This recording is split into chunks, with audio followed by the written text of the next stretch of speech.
Hello and welcome to the Sebring Speedway for the 24 hours of Sebring presented by Top Notch Designs. I'm John and today we're going to be having qualifying for the big event. So a lot of teams coming out here today. There's 25 cars battling for the 25 spots in the field, so no cars will fail to qualify. This is just to determine the starting order at the beginning. So let's see what we have. Is there anyone on track? Biggie Spencer, car number 88, is going to be the first taker, and he's going to go out on the circuit. This will give you the first impressions of what we are going to be faced with today. These drivers do not get a practice session, so this will be the only track time that they will get, so they're going to use it wisely. Now, the drivers qualifying are the primary drivers for their car. Their first driver that's going to be on track. That way they can do well at the start, but they will not be driving for the full event. Biggie Spencer in the 88 machine, one of the lower series drivers, ran in NASCAR Regional Pro Cup for part of the season. He's currently out on track now. Let's see who else is racing. Ian Dutta, car number 2, the Verizon machine, out on track. He has some racing experience, mostly in stock cars. Alan Cavagnaro, I believe he runs some ARC SOA events and some other series, so he's getting his 34 car out on the track. There goes James Qualls in the 63. Following him is RJ Bishop in the 26.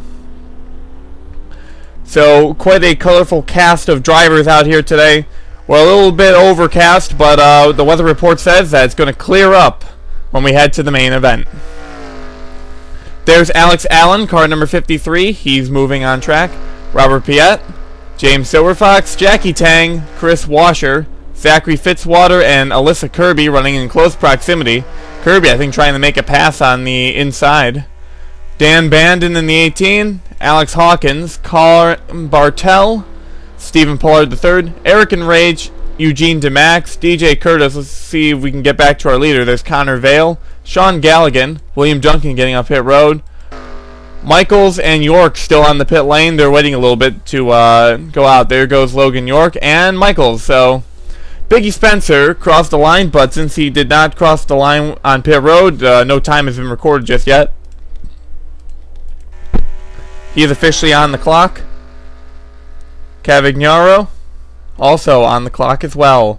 Some of these drivers, because of their pit stall being behind pit road, they may record a lap time, though I am not certain as to whom, if any, because let's see.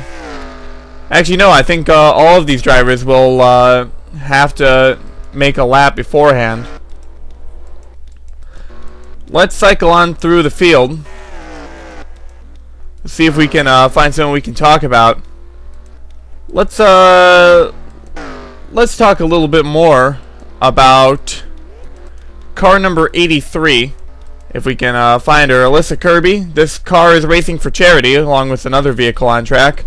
The team is Race for Diabetes. Alyssa Kirby is a type 1 diabetes sufferer, and she is piloting this car for 3 segments of the race, which is an impressive feat, running for, that would be 9 hours of racing action if they can keep this car in the race. So a great cause. They're hoping that they can win some segment rounds as well, because that offers a monetary bonus. A lot of the proceeds from this event are going to the charity that they're supporting. Also, they have some sponsorship from the Novolog Flex Pen. The other car that's racing for charitable purposes, if we can find them, it would be car number 63, James Qualls. They have the Sujin G. Coleman Foundation. As we look back there, it looks like Tanner Sullivan got a little bit off the racetrack. But James Qualls racing for a good cause. Switching to the helicopter cam, just to get kind of a sky view of this beautiful racetrack right here in Florida. So Qualls definitely a force to be reckoned with. He's hoping for a good run to get that 63 car a good finish and raise some money for some charity. Let's take a look a little further back. There's the Flying Dutchman, Robert Piet. He's qualifying the car. Years of road racing experience on his behalf. He should be a driver that a couple of people are going to be looking out for. They have a couple of road racers on that team. John Ciadino has been pretty good at road courses, and Joseph Inesto was the chairman of a road racing league. So these guys know their road racing, and they have some sponsorship from Red Bull to help them out. He's going to cross the line. Does he record a lap time yet? He's 4th overall. Let's see who's currently number 1. It's RJ Bishop in car number 26. RJ Bishop running on a team with Jordan Culp and, if I can remember the third driver, I don't have my notes in front of me. But RJ Bishop going to be running the first segment, hoping to get a good showing for that 26 car. He's still listed on top of the standings. No one has been able to beat his time yet, but a little slow going off that turn. Same with Tanner Sullivan. This is one of the toughest turns on the racetrack. It's almost a complete double back around, and it doesn't give you much leeway before going into the next turn. So let's cycle through the pack, see where some of these drivers are. Chris Washer in the number 13 machine, running with Seth Cole and Dylan Poteet. Running 6th, now knocked down the 7th. Have to see. Dan Bandon was in 3rd place, now drops to 4th. Dan Bandon, one of the drivers that relative unknown. I don't really know his resume too well going into this event, but excellent showing so far for him. Can we find who is on pole now? It's Connor Vale, car number 12. Connor Vale's running for Jamaica Motorsports, which is a 3-car team consisting of he, PJ Williams, and Dylan Thoreau. So a lot of drivers without much experience that I know of. I mean, I've seen PJ Williams go to Victory Lane in a regional Pro Cup Series event, but other than that, I'm not too sure of any of these drivers' resume. Sean Galligan from the United Kingdom in 3rd place. ARCSOA driver, NSCRA driver. A lot of success under his belt, and he is hoping to add a 24-hour race to that category. He's running that number 15 car with Nick Pericles and Avis Rapak, so an international showing of the U.S., the United Kingdom, and Lithuania. Let's back it up a little bit through the pack, see if we can find any notable position changes. RJ Bishop back down the 4th place. Jackie Tang has taken the top spot away in car number 77. Now Jackie Tang running in several different series. I'm not sure if he's ever been to Victory Lane or not, but this would be a heck of a way to get your first victory if that's the case. He's splitting that car with 2 other drivers, and already a great showing for the Simon Pagenaud-inspired 77. Chris Washer, the 3rd. Oh, we got some trouble. James Silverfox, car number 10, slides in the turn. That's going to be the first incident we've seen today in this qualifying session, which time is actually starting to run out a bit in, where you don't have very much time. It's only a 10-minute session, because we need to get going with the pre-race festivities and getting the field lined up. But Silverfox, fortunately, that could have been a lot worse. Let's look back a little more. Dan Bandon dropped to 9th place. Alex Hawkins in 7th place, running with Anthony McCurry and Ralph Mason. 2 drivers that live and breathe endurance racing. They are the commentators for the, if I can remember the name of the series, it's been so long, but they run for the endurance series that McCrory and Mason run. So Hawkins deciding to go first on this excursion. Hopefully that extra experience will give the 67 car an edge. Stephen Pollard, the 3rd and 6th place. Usually more of a speedway racer, but showing some road racing prowess. Looking through a little more, DJ Curtis in 4th place. All I remember seeing him in, I've seen him in like ARCSOA and a couple of, I think ARCSOA I've seen him in. Mostly a lot of stock car racing, some lower end stock cars. Connor Vale is in 2nd place still, having a great run. Galligan dropped to 9th place. Let's continue cycling through. See some drivers who went out early running near the back of the pack. James Qualls in 8th at the moment. RJ Bishop bumped it up to 5th. Robert Piet is outside the top 10, which is actually kind of surprising. We were expecting Robert Piet to be one of the top drivers in this session.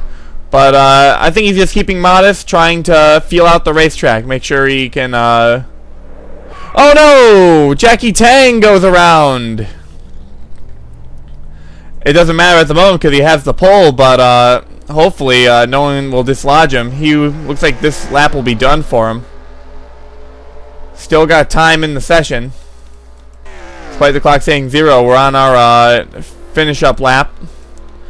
Last chance to get a big run. Galligan bumps up to 9th, I think. Unless, no, I think he was already at 9th. I don't see a lot of these drivers picking it up. Biggie Spencer, who was the first car out, not going to gain anything from it. He's currently in dead last on the field. Ian Dutta, Logan York, Cavagnaro, anyone? I don't think so. Looks like the times have gone off. James Qualls is the only one that ran their best lap that last time around. Can he do it here? Pick it up a little bit more. He's currently sitting in the top 10, but wouldn't it be something to get the pole here in that Sujin G. Coleman machine? And no, it's going to be a little slower. Not going to prove for Bishop, Sullivan, Allen, Piet. Washer hasn't been tracking close to his previous time. Well, when Jackie Tang crosses the line, we're basically going to pull the plug on this session. We're done here today. So, we need to take a look at the running order. Oh, Alyssa Kirby's actually slow on the going to the apron. I wonder if she's pulling into pit road. We're getting a report that she says something's wrong on that machine. So, it looks like... Ooh, yeah, not turning correctly. Turning a little too much to the inside. Well, with that, this session ends. Let's go to the starting lineup. Jackie Tang is going to sit on the pole in his number 77 machine. Connor Vale in second, followed by Chris Washer, DJ Curtis, RJ Bishop, Stephen Pollard III, Alex Hawkins, James Qualls, Sean Galligan, and Dan Bandon. A couple of drivers that we know have been on road courses before, like Chris Washer and Sean Galligan, and a couple of surprising drivers up there. I wasn't expecting to see drivers like Connor Vale or DJ Curtis that far up the grid, but excellent job to them. Logan York in 11th, followed by the Flying Dutchman, Robert Piet. Alex Allen in the 53. Eric Enrage, one of the few home track drivers here today. He grew up in Florida. Ian Dutta in the 2. Zachary Fitzwater from Australia in 16th. He's been on some road courses in his day. Joshua Michaels was coached by Ray Takita before this. Eugene DeMax, James Silverfox, and Alyssa Kirby rounded out your top 20. Now let's take a look at the last 5 cars on track. Tanner Sullivan in the 14. William Duncan, who's been the victory lane at Watkins Glen and the Utica Home Track Series Championship, in 22nd. Alan Cavagnaro, 23rd. Colin Bartel, who's went to victory lane at the Megville Bull Run, in 24th. And Biggie Spencer rounds out the field in 25th. He still needs to build up his road racing library.